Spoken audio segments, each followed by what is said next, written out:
climb a tree. Watch out. Ah!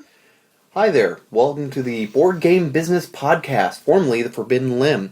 I'm your host, Richard New, and I'm here as always with Jeremy Commander and Brian Hink. Today we're going to be talking about naming your game, or more generally, branding, because we just rebranded. We've just changed the name of our podcast, as I mentioned in the introduction. Why did we decide to do that? Let's start there. Well, yeah, I mean, why were we called the Forbidden Limb in the first place? The reason for that is because I used to do strategy videos, which is kind of how I got into the tabletop game industry. It was the first thing I did. I wanted to put some content out there that people might enjoy. So I would just take a game and do a big strategic analysis of it. And I got a very small following of doing that, but I didn't want to lose that, and so that's why I thought we could kind of build off of that, which I created, and I did that for a good year and a half, 2 years.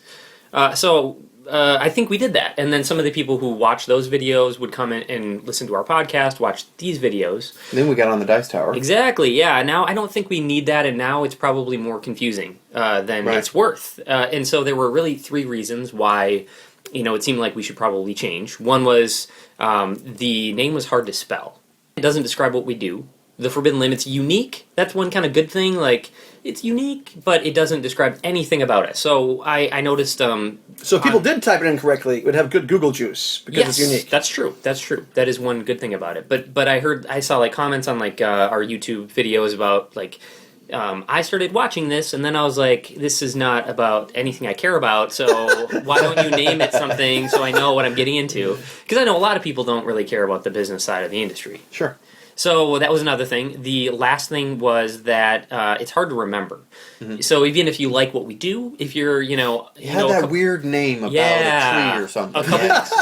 Someone is like, hey, I want to a podcast about design and the industry and kind of the that part of things. And if they say like, oh yeah, there was this podcast, or I saw this video on the Dice Tower, I don't remember what I don't know what it was. Then if we say we're the Board Game Business Podcast, like that's exactly what we do. It's easy to spell, and people will remember. It seems like it has more respectability, or I don't know. It tells you about the subject matter, because we're not focused on playtesting and game development and game design. We're focused more on the industry side. There's a lot of podcasts that cover game design and development. Yep. Tons of them. But not a lot of them are going to tell you about, well, here's the pros and cons from using shit from China. Yep. Or, here's how to prepare for publisher speed date. And we want to, focus on those business aspects of it, because we think that's where the opportunity is for people. That's the most useful, because there's the least amount of content in that space. Mm-hmm. So did we make a mistake by calling it Forbidden Limb at the beginning, or is it okay now? Like, is that fine that we're changing it up? As important as a name is, it's more important to just create something. Don't let a name or finding the exact right name for your game or for whatever your company, your movie, your book, whatever it is, don't let that stop you from just creating something. Sometimes an imperfect reality is better than a perfect concept. Yeah. Yeah, so just call it something, start creating it, and then you can change it just like we did. There's something to be said about the accuracy of the naming of your product, okay? Mm-hmm. So switching gears to talk about games, how accurate would you want to be with the naming of your game? As far as, like, something whimsical or something, there are games out there, like Orc Attack, and then... hopefully that has something to do with, like magical realms and stuff like that. Right. But how much does that really tell me about the game? Yeah. So what do you think makes a good title for a game? Like, how much description do I have to have it's so hard to name a game. You can also do, like, And Then They Held Hands is another game that's gotten some buzz lately. And that, like, I have no idea what that is, but it's also kind of like an interesting title. It seems like the game would be deeper, or the theme would be really unique and interesting. So there's that too. I mean, if you want to go, maybe that kind of a game, that name seems like the art would be really good, and it would probably be really thematic. That's how I would feel about it. And then maybe Orc Attack would not. It would just be, I want to roll dice and I want to kill things and I want to, It may get you a look, but so having the weird name may get you a look. But then if it doesn't draw people in, or it's not memorable, I don't know. Yep.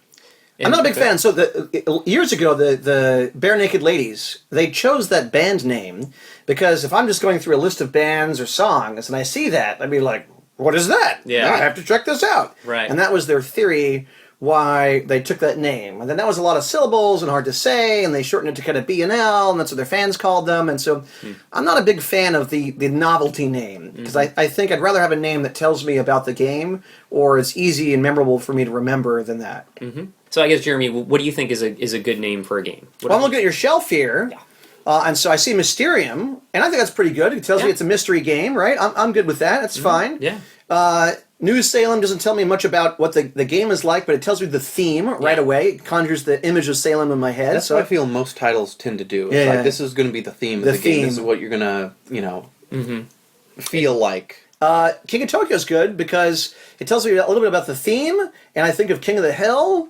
And so I already kind of know how the game goes. I like that. And then we have Reiner Knizia's Raw down there, and that tells me absolutely nothing about that game.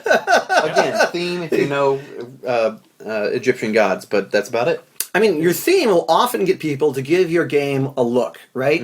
If your theme is interesting or people like that theme, they'll check out your game. So I think your name should go with that. You know, check this out, this game. If it tells you a little bit about the gameplay, great. But I don't necessarily has to do that. There's something about catchiness too. Yeah. I think a lot of people like good cop, bad cop, because it's a phrase it's maybe a little bit long, but people are used to saying that. They're familiar with it. They're going to remember what it is. It's about good cops and bad cops. So they're going to remember, that's that game. If it's long, it's hard to type into Google and search for and remember. That's the trade-off. Yeah, the short name has that advantage in that area. What about a game that's difficult to spell? Carcassone's up there. Yeah. That's not entirely... It's an easy name to say once you get the hang of it, but it's not exactly an easy thing to type in and search for if you don't know it has two N's at the end and stuff like that. It's hard. Yeah, lots of people... I mean, even in the App Store now, I tell people, let's play Carcassonne. You can download it. And they're like, how do you spell that? And they can't find it. It's tough. Yeah, so I would not pick a name like that. It sounds fancy. And now that the game market's very international, Germany buys as many board games as the U.S. does. And if you really want your game to be successful long term, you want to think that you're going to go into multiple markets. So you're going to sell your game in Europe, you're going to sell it internationally, maybe you'll go to China or Australia or other places. And so, is your game going to work in those areas, or is it going to be very region specific, the phrasing or the name you're using? If you're using an idiom, an expression, that may not make sense somewhere else. True. I think good cop, bad cop is an expression, but I think that still translates well because there's police everywhere. So people understand that idea. Even if the idiom doesn't make any sense to them, the title, even when translated, is still going to give them an impression of that game. Okay. Is it important for it to be more unique? Something where to have the Google good Google juice? juice? Yeah. I don't think... I think... Because I think if I go search for a game name... one of the top results is probably going to be my site that sells the game and or BGG. And as long as it's unique in BGG, that's where people are going to find it, or from the game manufacturer's website. So I don't know if the name needs to be that unique. Where I would urge caution is if you name your board game something similar to a video game, because there's so many, especially with the explosion of mobile games. Any sort of other property, right? Yeah, then that's going to ruin your Google juice. People are going to go and type in, Guns of War, and they'll never see your board game because the video game is always going to outrank you, and you'll be like, oh man, where is this again? This is video game. Where's the board game? Well, we've talked about too how Kickstarter has just a plethora of games that come out. How do you make sure that your game name is unique? How can you go about making sure that nobody's taken your idea before? I do a Google search for it, and often I'll find mobile games with a similar name. So I'll Google search this and game, whatever, blah blah blah game. What comes up? And I'll search BGG because now that database is huge, and with all the Kickstarter games, it's growing rapidly. And it's getting harder to pick a name that hasn't been used before by a video game or another board game. But I definitely, especially before I show it to a publisher, when it's a prototype and I'm just testing it with my friends, the name doesn't matter because I can change it, retheme it. But when I get to the level where I'm ready to show it to a publisher, I want to make sure that I at least do that search for that name, because this is kind of embarrassing. I've had an embarrassment before where I thought one we had wasn't taken, and it was an obscure game I had missed. And then I was actually showing it to a publisher who had published that game years ago. And it was now out of print. And I said, there's already a game with this name. I published that game. And that was rather embarrassing. So I'm more cautious about looking for those game names now than I used to be. To make sure you don't copy a property that's already out there that's not a game, is there any particular site that you would go to make sure that you're not hitting something that someone else has already camped out on? Yeah, you told me about the one site, the Noam, I believe it was. No, so Noam's... You sent out a story to us just the other week. Yeah, Noam. So Noam is a branding site. This is, I got this from Richard Bliss, so I want to credit the source here. And so what Noam is a search engine for usernames on social media type sites. So let's say I want to launch my game and I'm going to do it myself in Kickstarter, and I want to have the Twitter handle for the game and the Google Plus handle and the Facebook. And so you go to noam.com and you type in the handle you're trying to get. And on a board, it will show you, is it available on Twitter? Is it available on Facebook? Is it available on Pinterest? Is it available on Google+? And you're getting it all laid out in one spot. Okay. So rather than having to check the username at all those sites, you can do it all at once and know it. And so you can try, if you really want to get all the matching handles, you can do a couple searches there and try to find something. Oh, look, here's something where I can lock it up on all of them. And then quickly go make the accounts under that name on everything and do it that way. And you'd also want to search a DNS registrar if you want to get the domain name. I don't think individual games need domain names. I think the brand. If I'm going to look for Overworld games, right? Then then I can find their other games. I think that's more important than each game having a website. But if you're going to go solo via Kickstarter and it's your first game and the branding identities around that game, you might want the .com name for that game. And it's more important than ever to have that online presence with your game to make sure that you can answer questions and get the buzz out there and other things that we've talked about on the show. We met at WonderCon a guy who has a game about the national parks, trying to visit the national parks, and he did that game as a Kickstarter game, and it has beautiful components, beautiful art, but it's too expensive for retail. He'd have to retail it for like $60-$70 to have a margin. So he only sells it through his website. It's the only way to get it. And he entered it in the Mensa competition and won Mensa, which got him more recognition. I can't remember the name of the game, though. It's like a national park game. But now, if people hear about the Mensa competition and want to buy it, they've got to be able to type a name in Google and find his website, because that's the only way they can buy it. They can't buy it from their game store. So in his case, with that very direct approach, it's critical that you can find him on the web. And I think once you get big enough too, once a game gets big enough, then it might make sense to have it as a .com name too. Yeah. Or depending on your marketing plan. Because they don't want someone else to squat it and have a site, trashing your game or something like that. Yeah, or just to make it easier. I mean, if you're going to spend a lot of money on marketing, it's nice to have, the name Good Cop, Bad Cop, or 7wonders.com, just so you can put that on instead of the game company, overworldgames.com, I could put that on there, but then people have to go find it, or I could put overworldgames.com/games/ Good Cop, Bad Cop, and then they can find it that way. But if it was just a single domain name, I mean, for $10 a year, it's probably worth it to just have that to make it easier for people to go there and get the game if it's big enough. And you can even have just have it forwarded to your main game company website if you need to, just so people type it in, it just forwards over. Gets them to the right place. You just got one of your games into a bigger retailer, right? New Salem is going to be in Barnes & Noble. That's a big deal. So this is more on my mind these days, because I want to make sure all of our games have the opportunity to be in Barnes & Noble. If this does well, hopefully they'll look to us for more games to put picking out. up that third game, yeah. And I'm just not quite sure about Booze Barons. What do you think? Do you think a game called Booze Barons? I mean,